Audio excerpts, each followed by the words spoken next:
Hi, I'm Samantha Dowler here talking to Mr. Dormer about the school performance profile and the problems of the single data point.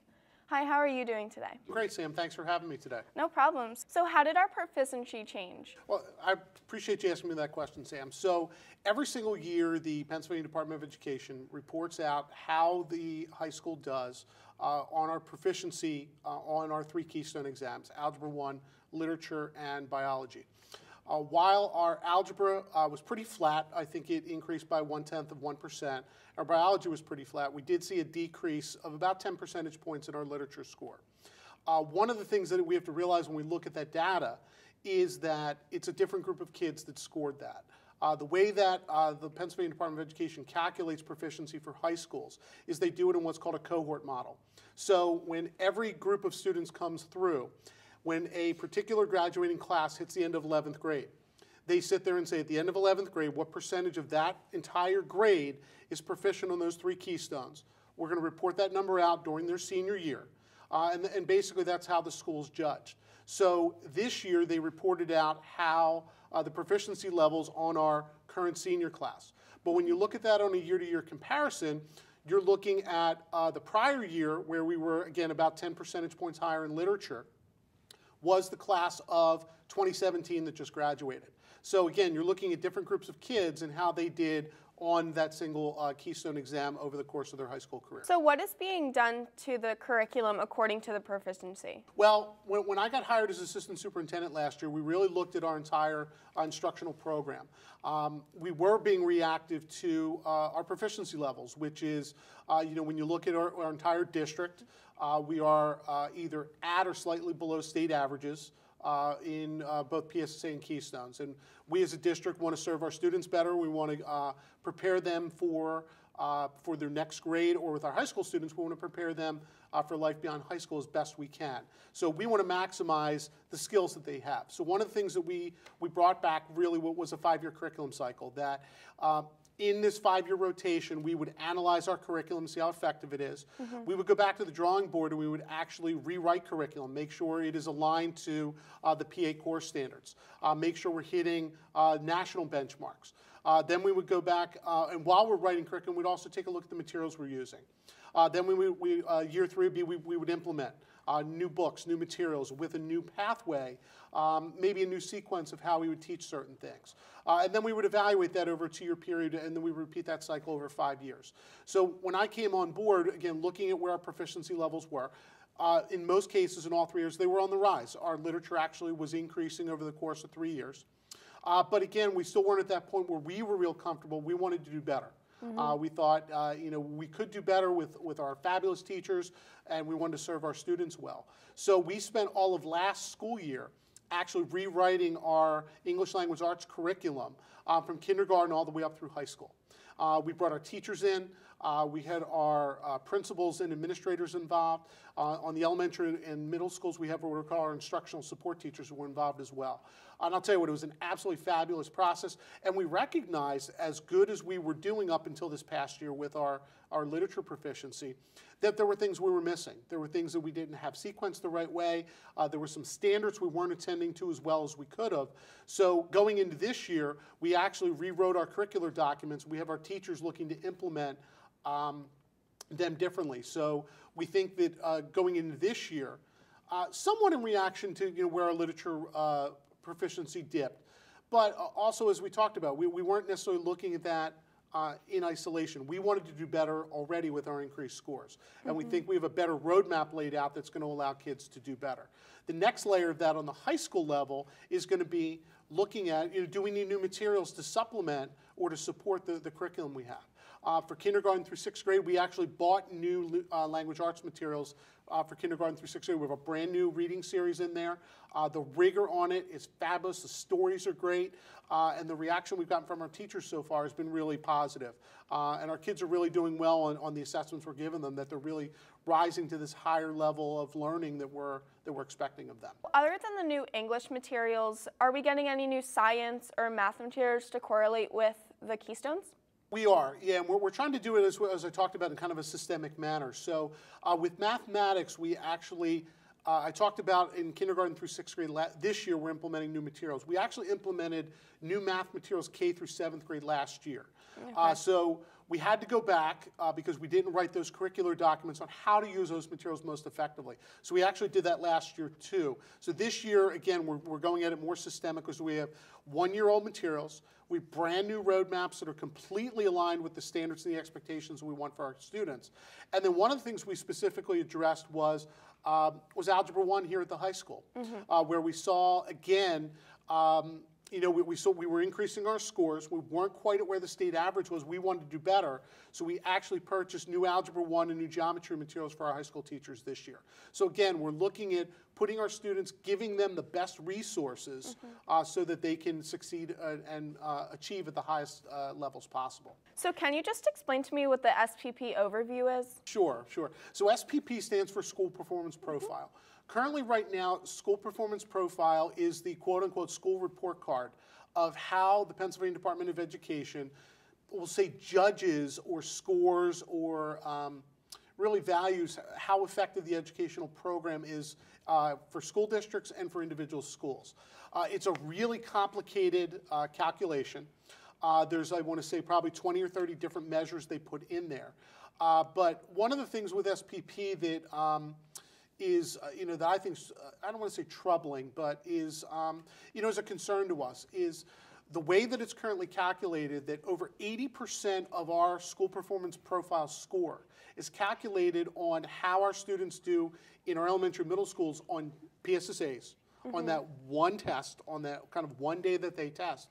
And here at the high school, over 80% of our scores, how our students do on those 3 Keystone exams.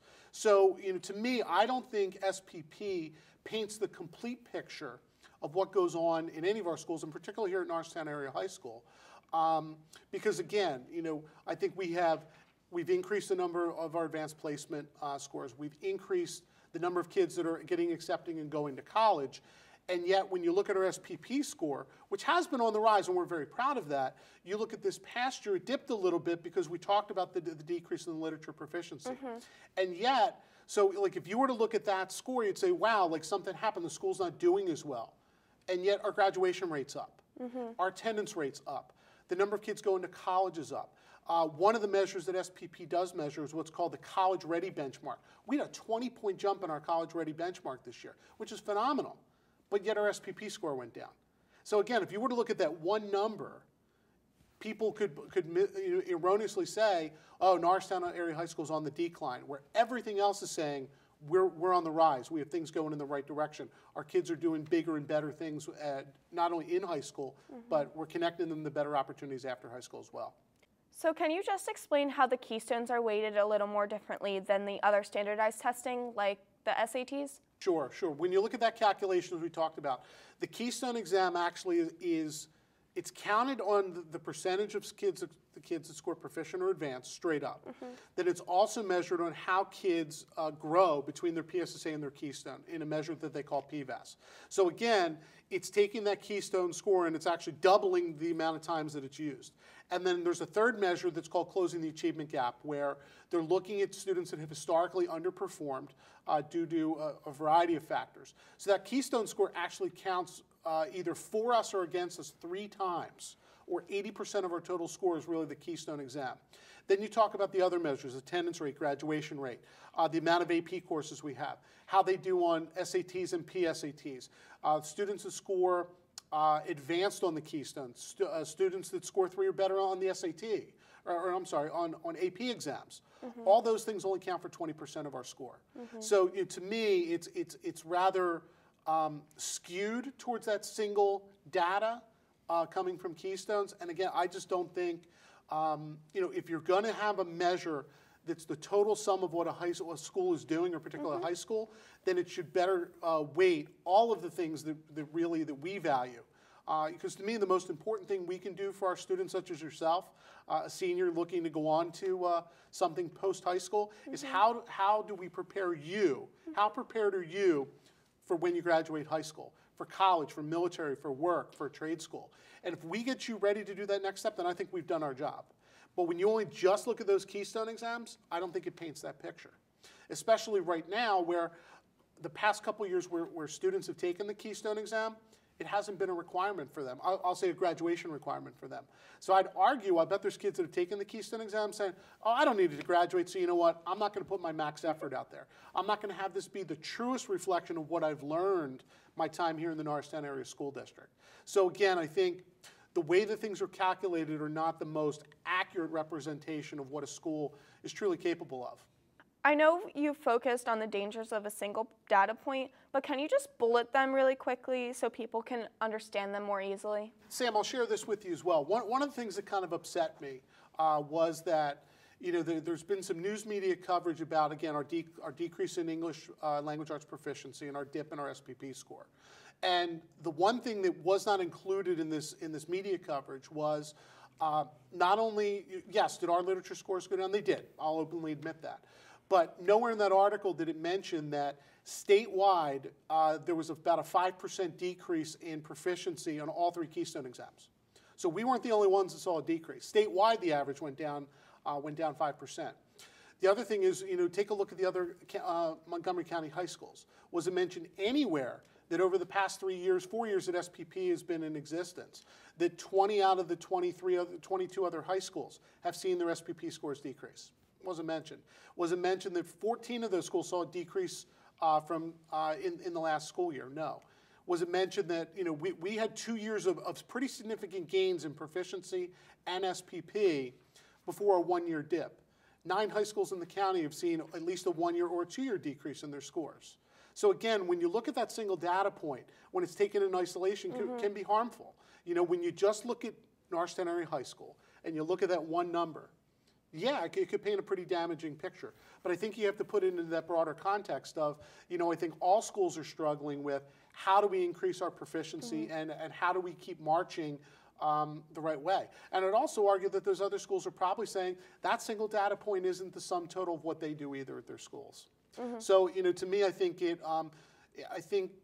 hopefully Pennsylvania, and I believe they are, and we can talk about it, a little bit later, about hopefully the new school report card that's coming down, that I think is going to be more inclusive of all the good things that go on to schools as a more accurate measure of what schools are capable of. Then what's problematic about the formula of this SPP? Yeah, as I talked about, I think the biggest problem is the way that it's weighted. It's 80% of our total score goes back to that single Keystone event, which is really, you're saying, 80% of how we are judged as a school is based on how a group of students does really on a 1 or 2 day test.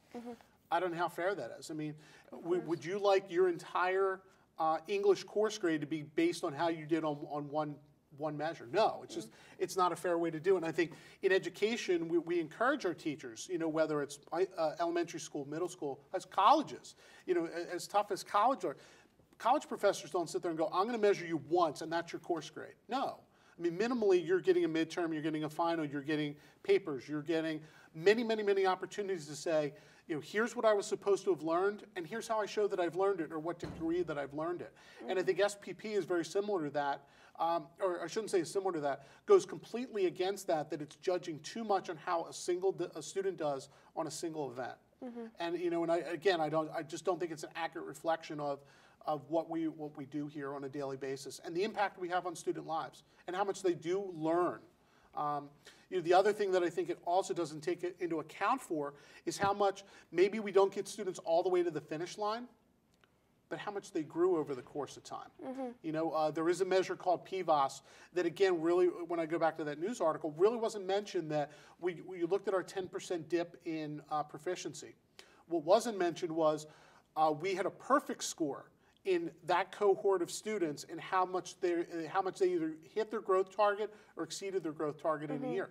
So as an institution and as teachers, I think we did our job. Would we have liked to have more kids proficient? Absolutely. But when you say, at the end of the day, if I'm a parent and I say, you know what, I sent my child to Norristown Area High School and the teachers got them to exceed their growth target in a given year, I'm saying thank you. I really am. And I think that's the flaw in the system, is that too much is put on high stakes test, 1 day or 2 day test, and to make that some judgment of here's what a school's worth or not worth. Of course. So is there anything else you'd like to add about the single data point or anything else? And again, to appreciate the opportunity to really share that, and really the message should be Norristown Area High School is so much more than that single data point. And I think we know it as administrators, and hopefully we know our teachers know, and hopefully you know it as students, but I think we need to do a better job of getting that message out there. One thing I'm optimistic about is Pennsylvania's announced a new measure that they're calling the Future Ready Pennsylvania Index that we're hoping to have in place for next year. And one of the things that that's going to do is it's going to take a more holistic approach of schools. So what they proposed is instead of 80% of our score being that single keystone, it's going to go down to 1/3. And they're going to give us more credit for our attendance rate, our graduation rate, opportunities we have for AP and advanced coursework, how we get kids ready for college. One thing that counts 0 on our score right now, how we do as a school in helping our English language learners become proficient. Right now we get 0 credit for that, and we have about well over 10% of our student population in Norristown Area School District are learning the English language for the first time. Yeah. We do a great job of it. We get a lot of our high school kids not only do that, but pass Keystone, go on to college and do. Right now we get 0 credit for that. That's going to be, I think, over 5% of our score now as a school, how well we do with that. And then other things, then 33% is going to be looking at what they call the college and career readiness measures. How do we do getting kids ready for post-secondary, which I think is our most important job with high school students. Are you ready for the college you're going to go to? Are you ready for that job that you want to take to be successful? Are you ready to go serve our military, or are you ready to go to a trade school? To me, if we've done that, that's how we should really be judged. Yeah. Versus how we do on that single test on a single day. And Future Ready is going to give us that opportunity to share that and be, shall we say, judged that way, which I think is much more fair of you know, what we hope to do as educators. Okay. Thank you very much. You're welcome, Sam. Thank you. So that was a great explanation about the problems of the single data point and also just information about our school performance profile. We are going to follow this story a little more, so please stay tuned. Now back to our hosts.